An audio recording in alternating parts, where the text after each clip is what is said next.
Sa ibang balita naman, Albay Provincial Government naglabas ng Tourism Advisory kaugnay ng aktibidad ng Bulkang Mayon at Daraga Local Government patuloy na tinutugunan ang pangangailangan ng mga evacuees. Nag-uulat si Haji Camino mula sa lalawigan ng Albay, live.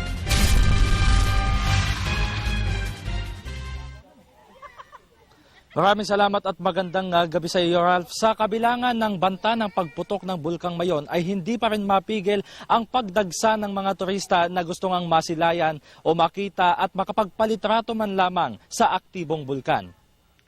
Kaya naman minabuti na ng Albay Provincial Government na magpalabas ng Tourism Advisory para ma-accommodate pa rin ang mga bisita patungo sa mga tinatawag na safe vantage points.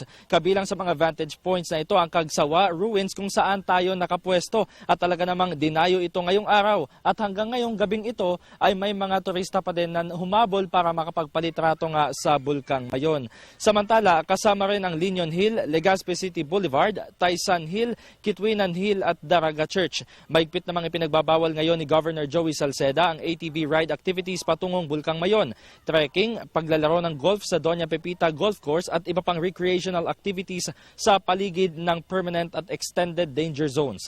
Dahil dyan ay todo alerto ang hanay ng PNP at AFP sa mga checkpoints na itinayo para masigurong walang lalabag sa kautusan. Samantala sa bayan din ng Daraga ipinatutupad ang strict measures para tiyaking masusunod ang advisory. Nakausap natin kani-kanina lamang si Mayor Jerry Hausian at sinabi niyang ligtas pa namang pumunta sa Kagsawa Ruins. Yun nga lamang kapag itinaas na sa alert level 4 ang bulkan ay bawal ring magstay dito ang mga turista. Maaga pa lamang anya ay pinalikas na ang mga residenteng nakatira malapit sa danger zone na aabot sa mahigit 3,000.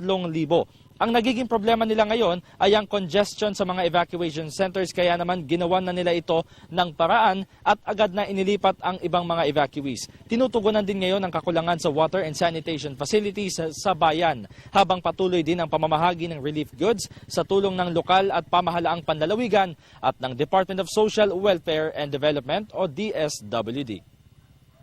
At yan ang ating pag-uulat mula dito sa lalawigan ng Albay kasama si Jeff Tuazon at June Basit para sa Telebisyon ng Bayan, Haji Camino. Maraming salamat, Haji Camino.